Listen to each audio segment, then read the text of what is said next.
Mesdames, Messieurs, bonsoir. Bienvenue à toutes et à tous dans cette édition d'information sur la télévision Labari. Nous sommes samedi 18 juillet 2020.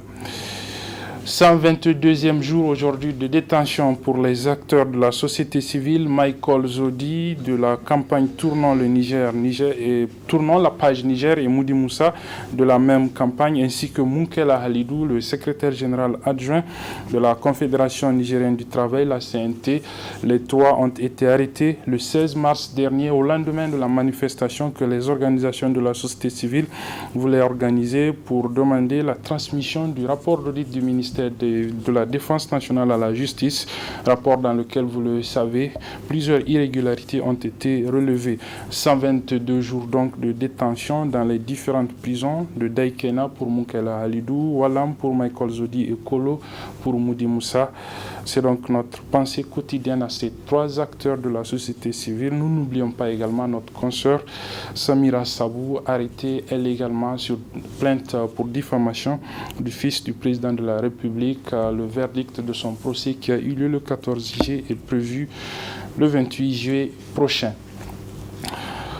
Aujourd'hui, 18 juillet 2020, les pays du monde entier célèbrent la journée internationale Mandela, le Mandela Day, une journée instituée pour honorer la mémoire de ce fervent défenseur des droits de l'homme, de l'équité et de la justice. Ici au Niger, c'est une conférence débat qui a été organisée par le REPAD. Je vous propose de suivre le résumé des principales interventions qui ont eu lieu au cours de cette rencontre avec nos reporters Halidou Bourema et Hassan Saleh Mustafa. Cette journée a été proclamée par l'UNESCO le 10 novembre 2009, mais elle est célébrée le 18 juillet de chaque année, date anniversaire de Nelson Mandela, et la première édition a été célébrée le 18 juillet 2010, une date qui a coïncidé avec les 92 ans de ce militant de la cause anti-apartheid, premier président noir sud-africain. Le Nelson Mandela Day, célébré le 18 juillet de chaque année, date correspondant à l'anniversaire de Nelson Mandela, a été initié par la communauté internationale en reconnaissance du combat de ce grand homme que les Sud-Africains appellent affectueusement Madiba. Les 67 ans qu'il a passé dans ce monde, Madiba les a consacrés au service de l'humanité, ce qui lui a valu le prix Nobel de la paix en 1993. Nelson Mandela s'était battu en faveur d'une justice sociale, l'égalité, la réconciliation et la diversité culturelle. Ainsi, à l'occasion de cette journée qui lui a été dédiée, le Rassemblement des acteurs pour la promotion et le respect des droits humanitaires internationaux a organisé une conférence débat sur le thème « Le respect des règles minimales des Nations Unies pour les traités des détenus », un thème développé par d'éminents conférenciers. Si une personne détenue estime que les conditions dans lesquelles elle est traitée, elle est gardée, ne riment pas avec un traitement humain ou c'est une forme de maltraitance, eh bien on dit cette personne ou même un tiers extérieur peut porter plainte. Mais là, est-ce que les personnes gardées ont connaissance de cette disposition? J'en doute fort. Vous savez, quand on vous dépose au niveau de la maison d'arrêt, et la question est extrêmement importante également, quand on te dépose en prison, c'est parce que tu as été reconnu coupable d'une infraction vis-à-vis de la loi pénale. Là-bas, en milieu carcéral, tu dois aussi te comporter décemment. Il faut respecter la discipline instaurée au niveau de la prison civile. Malheureusement, souvent, le système carcéral ne favorise pas. Souvent, on envoie des jeunes délinquants, mais après, ils ressortent vraiment très aguerris, très formés et pas prêts pour s'amender. Donc, il y a beaucoup de questions qu'on doit se poser par rapport à la réinsertion. C'est vrai, elle se fait concernant les mineurs et concernant également les femmes.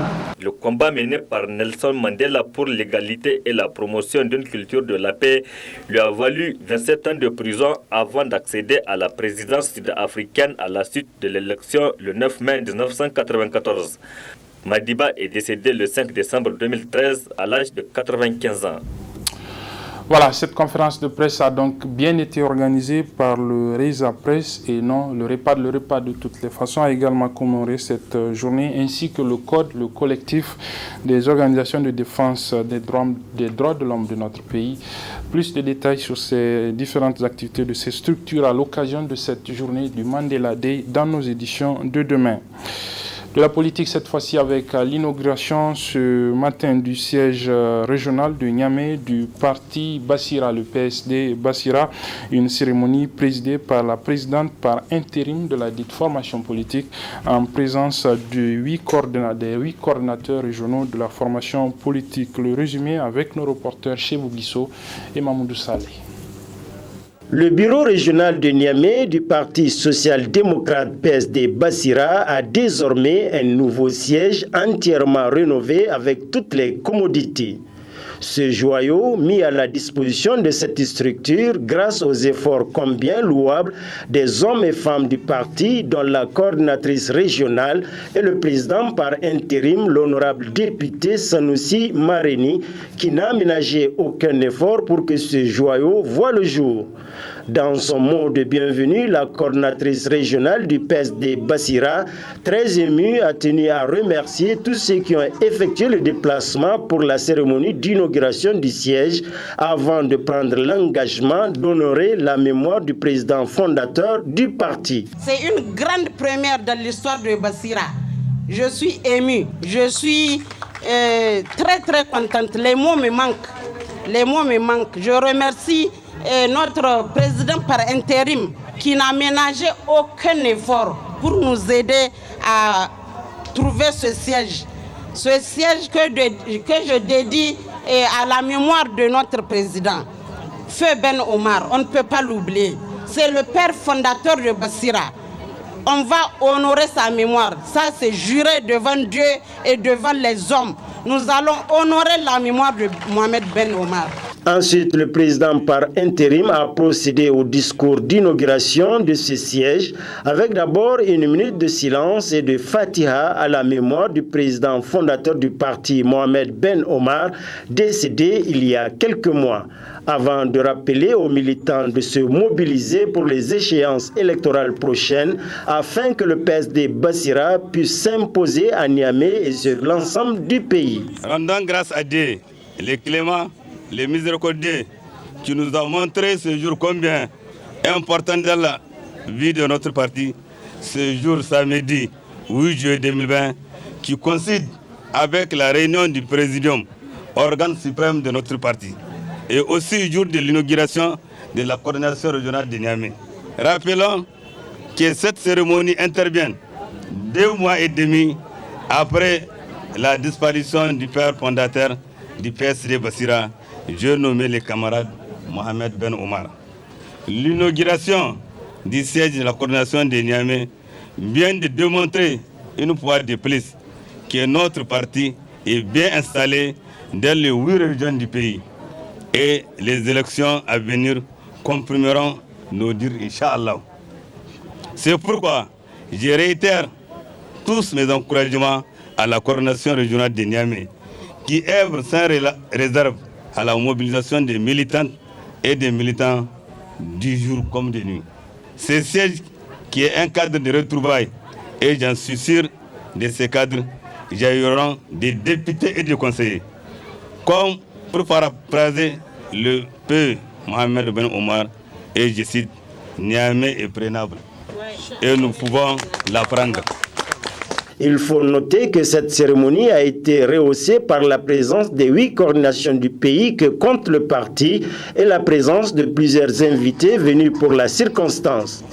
Une cérémonie très riche en animation a pris fin avec une visite guidée des locaux du nouveau siège à la grande satisfaction des militantes et militants du Parti social-démocrate PSD Bassira. Le réseau des organisations pour la transparence et l'analyse budgétaire, le ROTAB, a organisé ce matin une journée de réflexion sur l'espace civique au Niger avec l'appui de son partenaire Oxfam. Cette conférence débat donc autour de cette journée d'échange et de réflexion sur l'espace civique a vu la participation de plusieurs acteurs de la société civile, devant qui 3 conférenciers ont exposé sur différentes législations en matière d'espace civique dans notre pays. Le résumé de cette rencontre d'échange autour de l'espace civique dans notre pays avec nos reporters Ibrahim Abdou, Sadou Doumi et Ali Sissé Ibrahim. Cette journée de réflexion initiée par le réseau des organisations pour la transparence et l'analyse budgétaire a rassemblé des participants provenant de divers horizons pour réfléchir sur l'état de la nation, particulièrement en ce qui concerne la vie démocratique. Une démocratie qui a besoin d'espace civique où les citoyens peuvent échanger relativement aux problèmes auxquels la société est confrontée. Cette journée, nous la voulions et nous avons voulu la placer sous le signe de l'ouverture. L'ouverture pour nous, en tant que société civile et les autres partenaires, à savoir l'administration, les ONG internationales et tous ceux qui interviennent dans le développement de ce pays.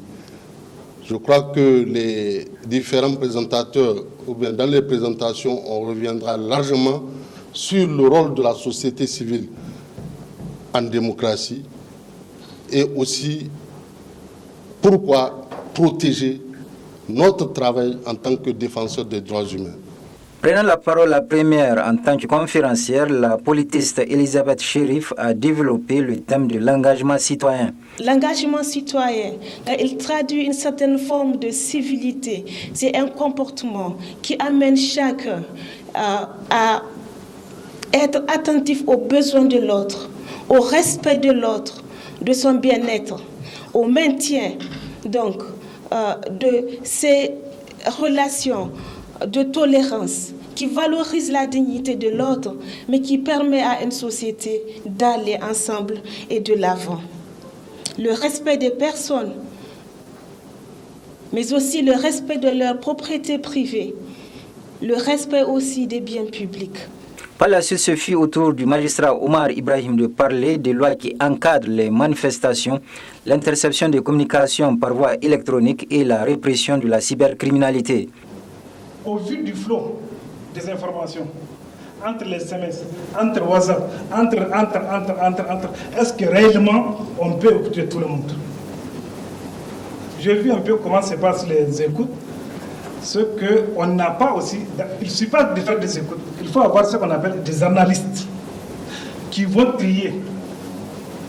Parfois, à l'époque, quand j'étais procureur, lorsqu'on faisait les écoutes, lorsqu'on allait à faire quelques-unes, pas tout, on allait à faire quelques écoutes, on triait ce qui nous intéresse dans l'enquête. Et c'est le monsieur qui vient à la machine, on sélectionne, on coupe, on sélectionne, on coupe, pour faire un document unique à la fin. Tout ce qui concerne sa vie privée ou ses conversations avec sa copine ne nous intéresse pas. Quant au professeur Djibril Abarch, il a abordé dans son exposé les facteurs favorables aux lois liberticides et les voies de recours pour les citoyens. Pourquoi il y a des lois liberticides alors que ceux que nous avons choisis pour diriger notre destin sont censés être des gens qui œuvrent pour notre bien-être, pour notre plus grande jouissance de liberté? J'y vois 2 fondements à cette dérive, puisque c'est une dérive. Le premier fondement, c'est l'idée que l'élite gouvernante qui participe au processus législatif se fait de l'homme et de ses droits. Est-ce que l'homme mérite considération ou pas? C'est de là que partent les lois liberticides ou les lois qui ménagent les libertés. Quelle considération ceux qui participent au processus d'élaboration des lois, quelle considération, quelle vision ils ont de l'homme, de ceux qu'ils doivent gouverner? Les recours devant les juridictions internationales prennent de plus en plus de l'importance par rapport ou devant la faiblesse du contrôle interne des dispositions légales jugées non conformes aux droits fondamentaux. Quelle est la limite de l'efficacité de ces recours juridictionnels en tant que cadre de correction des lois liberticides? Je dis que ça dépend de 3 facteurs. Le niveau d'attachement du juge aux libertés, ça dépend. Si c'est un juge qui est prêt à interpréter les lois dans un sens qui n'est pas favorable à l'épanouissement des libertés, ça peut arriver. Ce peut être une question d'indépendance du juge. Le juge n'est pas assez indépendant pour caractériser le caractère liberticide ou pas de la loi, ou en tout cas la contrariété de la loi à un certain nombre de droits fondamentaux. À l'issue des 3 exposés qui ont été présentés, les participants ont posé diverses questions pour avoir plus d'explications en ce qui concerne les lois qui encadrent la liberté de manifestation, l'interception des communications par voie électronique et la répression de la cybercriminalité. Après les réponses apportées par les conférenciers, il ressort que la démocratie nigérienne a besoin de plus d'espace de discussion afin de permettre aux citoyens de s'exprimer. Voilà, c'est sur le résumé de cette journée de réflexion organisée par le réseau des organisations pour la transparence et l'analyse budgétaire sur l'espace civique dans notre pays que se referme cette édition. Mesdames, Messieurs, merci de l'avoir suivi. Merci aussi aux équipes techniques et rédactionnelles qui m'ont aidé à la présenter.